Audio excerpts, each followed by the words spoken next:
ഭാരതനിരത്തിൽ ഇടവകയുടെ അജപാലനപരമായ വിശിഷ്ട നടത്തുകയാണ്. കർത്താവ് നമുക്ക് നൽകിയ കൃപകളെ ഓർത്ത് നന്ദി പറയുവാനുള്ള വലിയൊരു അവസരമാണ്. നല്ല ഒരു ആധ്യാത്മിക കേന്ദ്രമാണ് ഈ സെയിൻറ്റ് ജോൺ ദി അപ്പോസ്റ്റൽ ഇടവക.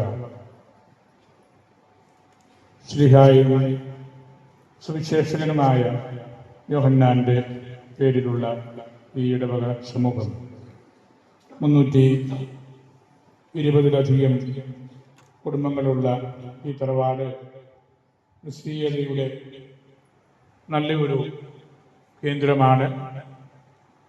പ്രാർത്ഥിക്കുന്ന മാതാപിതാക്കള്, നല്ല കർഷകര്, നല്ല അധ്യാപകര്, ഗവൺമെൻറ് ഉദ്യോഗസ്ഥന്മാര്, ഇതര ജോലിക്കാര്, നല്ല ഒരു പള്ളി കമ്മിറ്റി, ഇടവകയെ സ്നേഹിക്കുന്ന മാതാപിതാക്കള്, അമ്മച്ചിമാര്, സമർത്ഥരായ കുട്ടികള് ഒക്കെ ഈ ഇടവകയുടെ വലിയൊരു അനുഗ്രഹം തന്നെയാണ്. ഞാനിവിടെ അനേക തവണ പല കാര്യങ്ങൾക്കായി വന്നിട്ടുണ്ട്. അപ്പോഴെല്ലാം നിങ്ങളുടെ സ്നേഹവും കൂട്ടായ്മയും അടുത്ത് അനുഭവിച്ച് മനസ്സിലാക്കുന്നതിന് എനിക്ക് സാധിച്ചിട്ടുണ്ട്. നമ്മുടെ വിശുദ്ധിയോടനുബന്ധിച്ചുള്ള ആദ്യ ഭാഗം ഇന്നലെ തീർത്തു.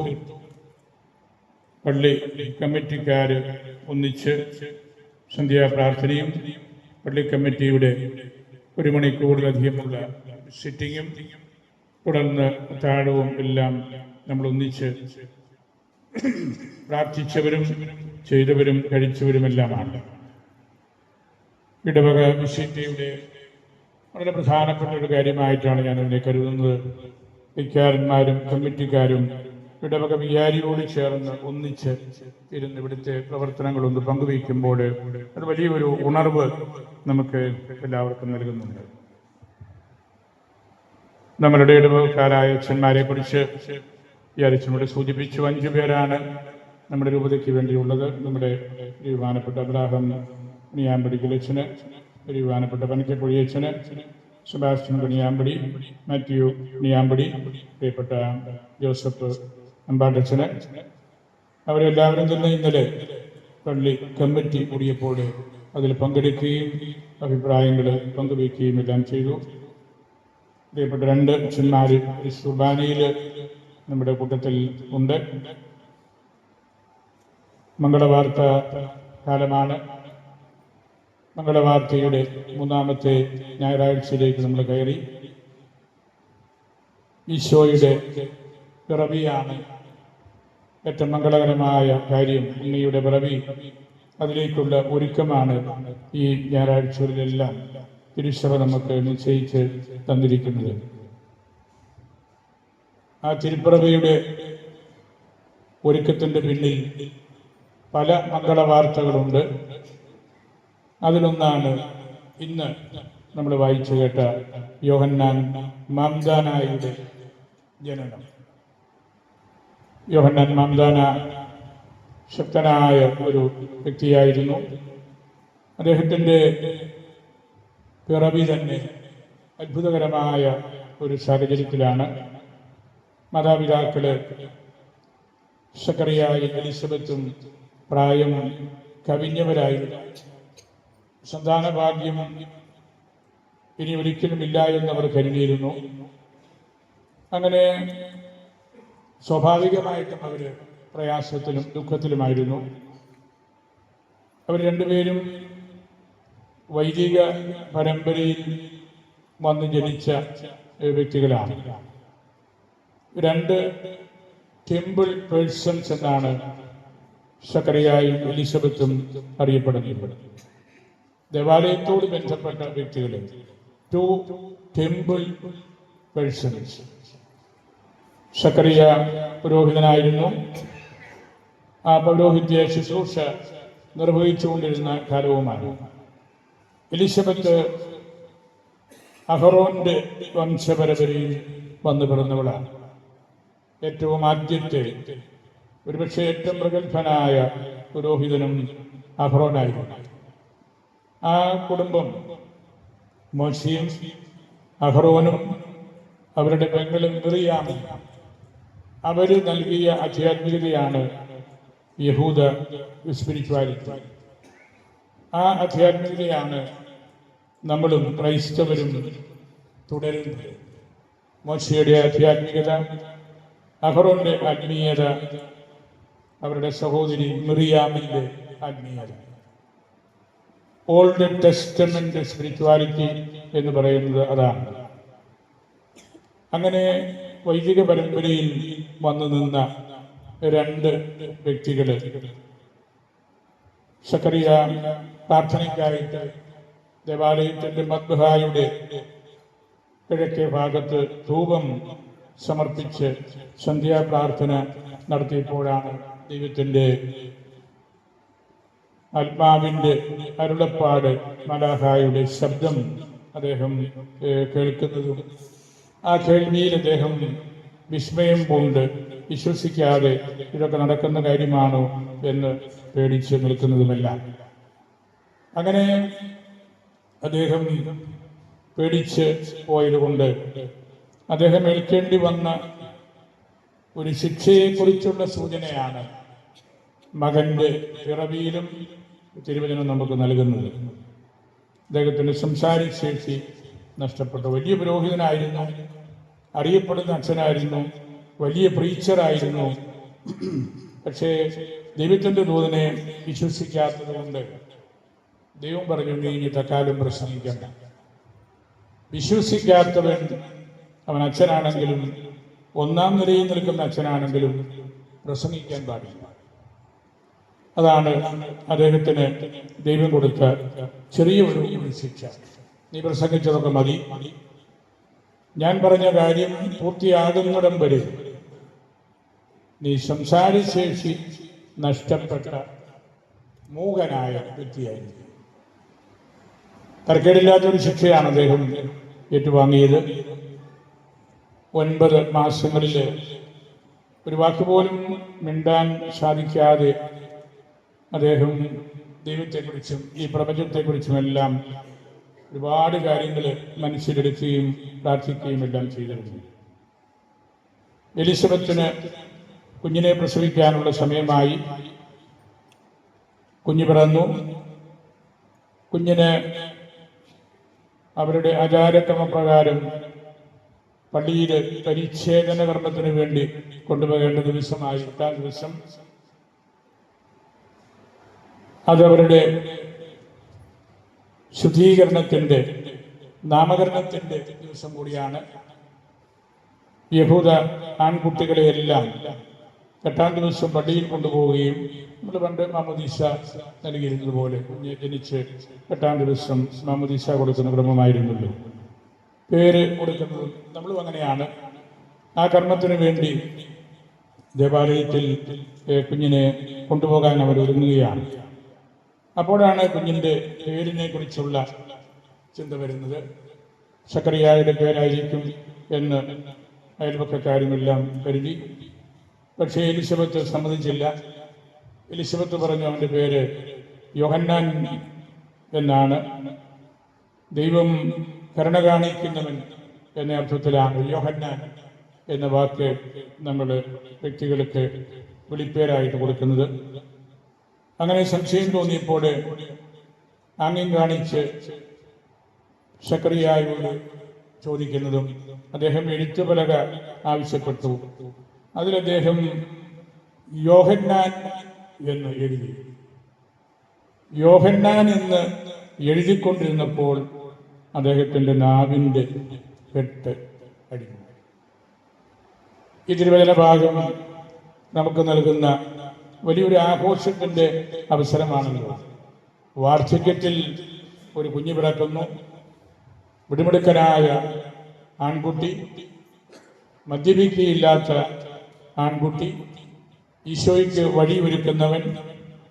സ്ത്രീകൾ പ്രസവിച്ചവരിൽ യോഹന്നാനേക്കാൾ മിടുക്കനായിട്ട് ആരുമില്ല. എല്ലായിടത്തും അത് സംസാര വിഷയമായി. ആ കൂട്ടത്തിൽ നടന്ന മറ്റൊരു അത്ഭുതവും സംസാര വിഷയവുമാണല്ലോ പേരിടിയിൽ. ആരും വിചാരിക്കാത്ത ഒരു പേര്. അവിടെയും നമുക്ക് ഉള്ള ഒരു ചിന്ത, കുഞ്ഞ് പിറക്കുമ്പോൾ പേരിടുന്ന കാര്യത്തിൽ അപ്പനും അമ്മയും ഒരുപോലെ അതിൽ എത്തുകയാണ്. നമുക്കൊരു കീഴ്വഴക്കമുണ്ട്, യഹൂദന്മാർക്കുമുണ്ട്. ആൺകുട്ടിയാണെങ്കിൽ അപ്പൻ്റെ പേര് കൊടുക്കണം. അങ്ങനെ ആ മാമൂലുകളെല്ലാം ഉണ്ടെങ്കിലും ഈ പേര് കൊടുക്കുന്നതിൽ അവർക്ക് യാതൊരു തർക്കവുമില്ലായിരുന്നു. ദൈവം തെരഞ്ഞ് എടുത്ത് കൊടുത്ത ഒരു പേരാണ്. ഒരു കുഞ്ഞ് ജനിക്കുമ്പോൾ ഉണ്ടാകുന്ന ആഹ്ലാദം, അതിനെ പള്ളിയിൽ കൊണ്ടുപോകുന്ന ആദ്യ ദിവസമുള്ള ആഹ്ലാദം, അതിന് പേര് കൊടുക്കുമ്പോഴുള്ള ആ ഒരു ആഹ്ലാദം, അതെല്ലാം മറ്റൊരിടത്തും ഇല്ലാത്തതുപോലെ വിസ്മയം ജനിപ്പിക്കുന്ന കാര്യങ്ങളായിട്ട് മാറുകയാണ്.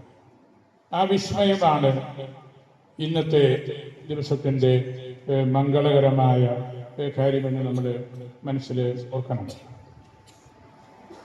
പൗരോഹിത്യ പരമ്പരയിൽ വന്ന പ്രഗത്ഭരായ രണ്ട് വ്യക്തികളാണ് സക്കറിയായും എലിസബത്തും. അവരെ ദൈവം ഒരുക്കിയ ആ ഒരു കാര്യം നമ്മൾ ഇന്ന് ബലിപീഠത്തിൻ്റെ വലതുവശത്താണ് എല്ലാവരും. ബലിപീഠത്തോട് ചേർന്ന് നമ്മുടെ പ്രയാസങ്ങളും ബുദ്ധിമുട്ടുകളും എല്ലാം നമ്മളും ഇവിടെ ദൈവത്തെ അറിയിക്കുകയാണ്. കർത്താവിൻ്റെ സന്തോഷം നമ്മൾ പങ്കുവയ്ക്കുമ്പോൾ ആണ് കുടുംബങ്ങളിൽ ദൈവത്തിൻ്റെ അനുഗ്രഹം ഉണ്ടാകുന്നത് എന്ന് നമ്മൾ തിരിച്ചറിയണം. നല്ല കുടുംബങ്ങളിൽ എന്തെങ്കിലും സംഭവിക്കുമ്പോൾ അയൽക്കാരും അതിൽ സന്തോഷിക്കും, ദൈവത്തെ മഹത്വപ്പെടുത്തും.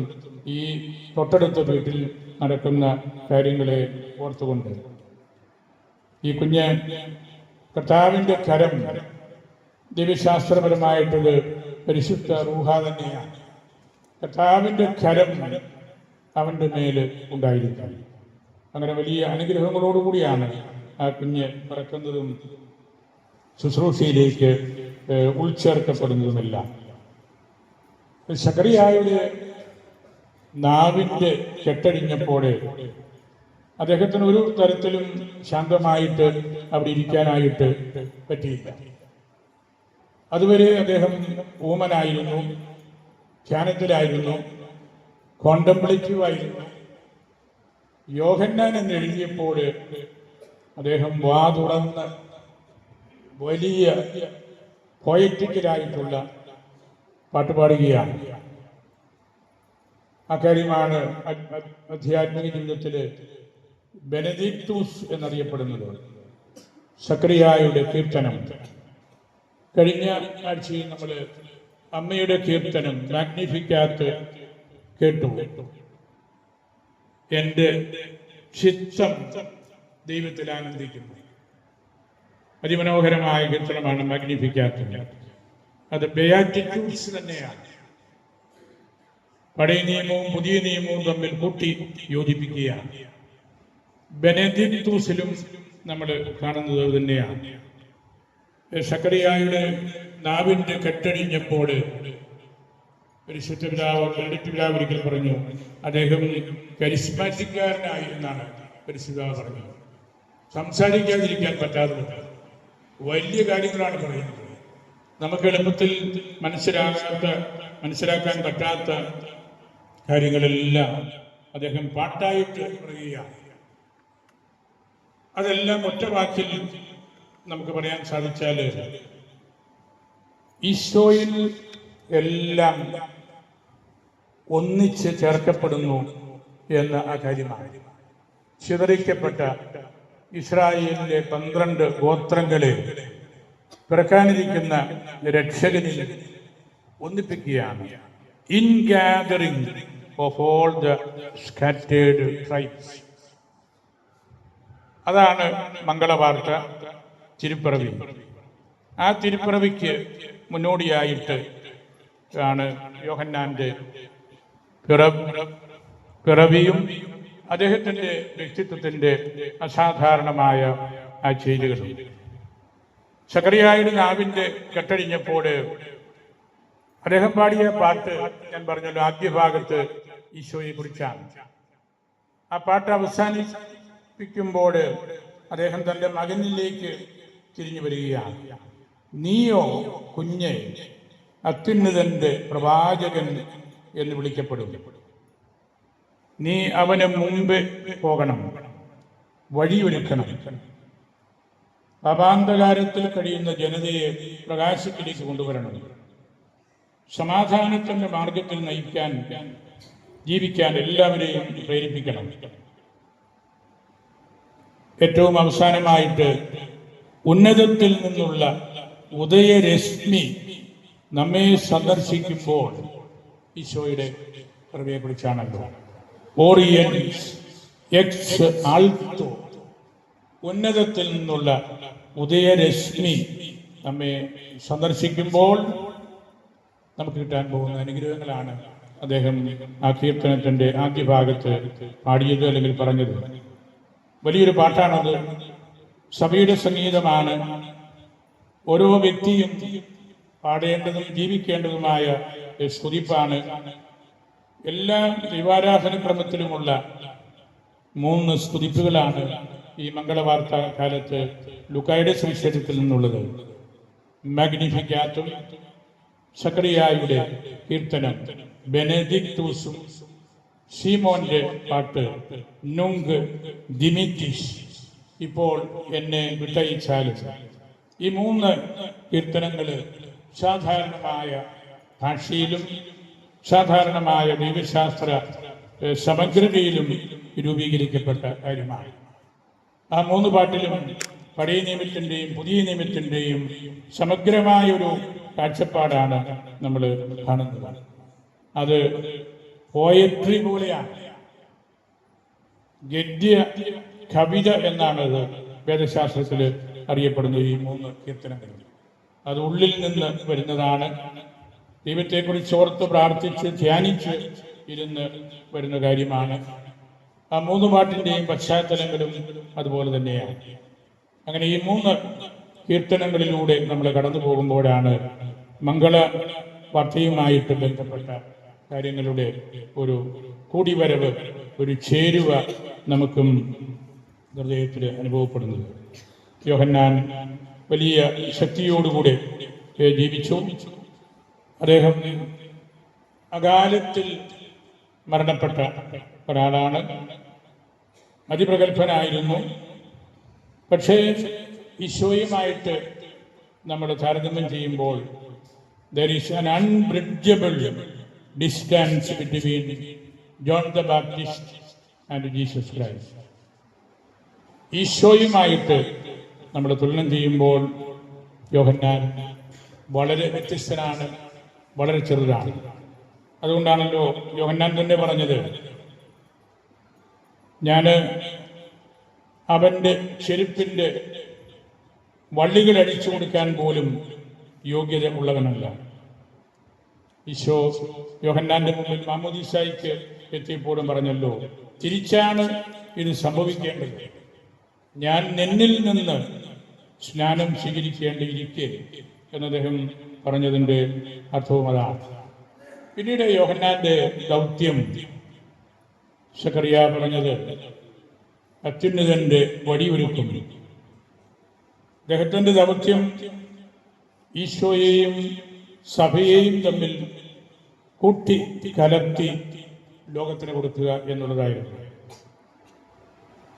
യോഹന്നാൻ തന്നെ എന്ന് പറഞ്ഞിട്ടുണ്ടല്ലോ, മണവാളൻ മണവാട്ടിയോട് സംസാരിക്കുമ്പോൾ എല്ലാം പൂർത്തിയായി. നമ്മളൊരു കല്യാണം ആലോചിച്ചു, കല്യാണം ആശീർവദിച്ചു. അവർ കല്യാണ പന്തലിൽ വന്നിരുന്ന് മണവാളൻ മണവാട്ടിയോട് സംസാരിക്കുമ്പോൾ ആ രംഗം പൂർത്തിയാവുകയാണ്. ഈശോ സഭയോട് സംസാരിക്കുമ്പോൾ രക്ഷാകര ദൗത്യം പൂർത്തിയായി. അപ്പോഴാണ് യോഹന്നാൻ പറഞ്ഞത്, എൻ്റെ സന്തോഷം പൂർണ്ണമാണിപ്പോൾ, എൻ്റെ ദൗത്യം ഇവിടെ തീരുകയാണ്. എന്നെക്കാൾ വളരെ വലിയവൻ രക്ഷകൻ വന്നപ്പോൾ എനിക്ക് പ്രസക്തിയില്ല. ഞാൻ ചെറുതാകണം, ഞാൻ മാറിപ്പോകേണ്ടവനാണ്. എന്നെക്കുറിച്ച് നിങ്ങൾ സംസാരിക്കുക പോലും ആവശ്യമില്ല. വഴി വെട്ടി വഴി ഒരുക്കുക മാത്രമായിരുന്നു എൻ്റെ ദൗത്യം. വഴി ആയിട്ടുള്ളവൻ, സത്യം തന്നെ ആയിട്ടുള്ളവൻ വരുന്നതേ ഉള്ളൂ. അവൻ ഈശോയാണ്. അതാണ് യോഹന്നാന്റെ വ്യക്തിത്വത്തിൻ്റെ ഏറ്റവും വലിയ മനോഹാരിത. ഇന്ന് യോഹന്നാൻ മാംദാനായുടെ പിറവി, പേര് കൊടുക്കൽ ഒക്കെ നമ്മുടെ തിരുസഭ മംഗളവാർത്തയായിട്ട് എടുക്കുമ്പോൾ ആ വ്യക്തിത്വത്തിൻ്റെ അസാധാരണമായ ആ ചൈതന്യം കൂടെ നമുക്ക് മനസ്സിലാക്കാൻ സാധിക്കണം. ശിഷ്യന്മാർ പോലും പലരും തെറ്റിദ്ധരിച്ചു, വരാനിരിക്കുന്നവർ ഇവൻ തന്നെയാണോ? കാരണം ഈശോയെ കുറിച്ച് കേട്ടതെല്ലാമാണ് യോഹന്നാനും ചെയ്തുകൊണ്ടിരുന്നത്. അതുകൊണ്ടാണ് അദ്ദേഹം വ്യക്തമായിട്ട് പറഞ്ഞത്, ഞാൻ ക്രിസ്തു അല്ല, ഞാനല്ല, നിങ്ങൾ തെറ്റിദ്ധരിക്കരുത്. അങ്ങനെ വളരെ നേരത്തെ ഔദ്യോഗികമായിട്ടുള്ള ശുശ്രൂഷയിൽ നിന്ന് ഒരു വോളണ്ടറി റിട്ടയർമെന്റ് എടുത്തു മാറുന്നത് പോലെ ഞാൻ പിന്മാറുകയാണ്. മണവറ ഒരുക്കപ്പെട്ടു കഴിഞ്ഞു. ഈശോയാണ് മണവാളൻ, സഭയാണ് വധു. ഇവർ തമ്മിലുള്ള ബന്ധമാണ് നമുക്ക് മനുഷ്യരക്ഷയ്ക്ക് ആവശ്യമായ സമയം. ആ ഒരു ആത്മീയതയാണ് ഇന്നത്തെ സുവിശേഷം നമുക്ക് നൽകുന്നതെന്ന് നമുക്ക് തിരിച്ചറിയാം. യോഹന്നാന്റെ ഭക്ഷണവും വസ്ത്രവും എല്ലാം അർഹമായ ഉപായങ്ങൾ പോലും അഴിച്ചു പിടിച്ച് മാറി നിന്നവനാണ്. അർഹമായ ഭക്ഷണം പോലും വേണ്ടെന്ന് വെച്ച് മാറി നിന്നവനാണ്. എല്ലാ മേഖലകളിലും വ്യത്യസ്തനായി. പക്ഷേ ചെറിയവനായിരുന്നു. സ്വർഗരാജ്യത്തിലെ ഏറ്റവും ചെറിയവൻ യോഹന്നാനേക്കാൾ വലിയവനാണെന്ന് ഈശോ തന്നെ പറഞ്ഞു. ദൈവരാജ്യമാണ് വലുത്, സ്വർഗമാണ് വലുത്. ആ സ്വർഗത്തെ ലക്ഷ്യമാക്കി ജീവിക്കാനുള്ള കാര്യമാണ് ഇന്ന് ഈ തിരുവചനങ്ങളിലൂടെ സഭ നമുക്ക് നൽകുന്നത്. നമുക്ക് ദൈവത്തെ സ്തുതിക്കാം. വലിയ ധർമ്മ ബോധക്കാരനായിരുന്നു യോഹന്നാന്. അദ്ദേഹത്തിൻ്റെ ആ ജീവിതവും അദ്ദേഹത്തിൻ്റെ പിതാവ് പ്രഘോഷിച്ച ബെനഡിക്ടൂസ് അതിന് ആത്മീയവും രാഷ്ട്രീയവും സാമൂഹികവും ദൈവശാസ്ത്രപരവുമായ വിപ്ലവങ്ങളുടെ ചിന്തകളാണുള്ളതെല്ലാം. ഒരു ജീവിതം മുഴുവൻ നമ്മളെടുത്താലും പഠിച്ചു തീർക്കാൻ പറ്റാത്ത 3 പാട്ടുകളാണ് ഈ മംഗളവാർത്തയിൽ നമ്മൾ ഓർക്കുന്നത്. അത്രമാത്രം നമ്മൾ വായിക്കുകയും പഠിക്കുകയും ചെയ്താൽ അതിൻ്റെ പിന്നിൽ മറഞ്ഞിരിക്കുന്നത് ഈശോയാണ്, ബെയാറ്റിറ്റ്യൂഡ്സാണ്. അത് ഹൃദയം നിറയെ ദൈവചിന്തമുള്ള ആളുകൾ മാത്രം പറയുന്ന പാടുന്ന കാര്യങ്ങളാണ്.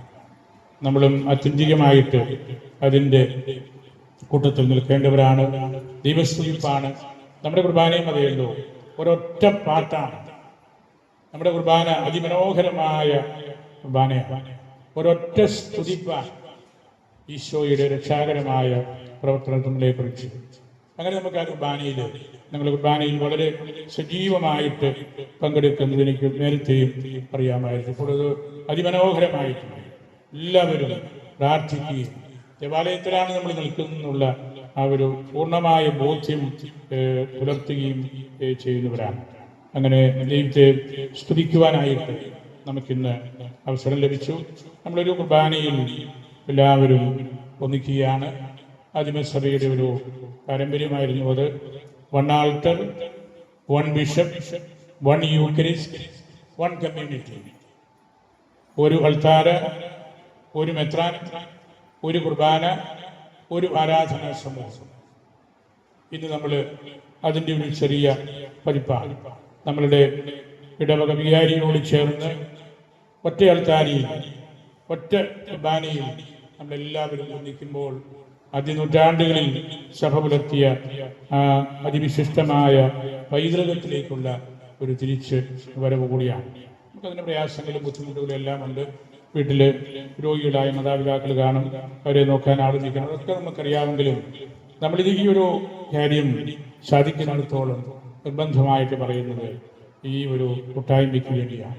അതുപോലെ ഇടവക അംഗങ്ങളെല്ലാവരും ഇടവക പള്ളിയിലെ ശേഷവരിയായിട്ട് സൺഡേയിൽ, ഞായറാഴ്ചത്തെ പരിശുദ്ധ കുർബാനയിലും ഇതര തിരുക്കർമ്മങ്ങളിലും എല്ലാവരും സ്വന്തം ഇടവക പള്ളിയിൽ ആണ് പോകേണ്ടത്. അതിനൊരു കോംപ്രമൈസ് എളുപ്പം നോക്കി, അല്ലെങ്കിൽ സമയം ലാഭിക്കാൻ വേണ്ടി, അല്ലെങ്കിൽ അയൽവക്കത്തുള്ള കാര്യമാണ് എന്നൊക്കെ പറഞ്ഞ് അങ്ങനെ നമ്മൾ പോകരുത്. എല്ലാവരും പറയേണ്ടത് ഞായറാഴ്ച നിങ്ങളുടെ വിചാരിച്ച് അർപ്പിക്കുന്ന പരിശുദ്ധ കുർബാനയിൽ പങ്കെടുക്കാനാണ്.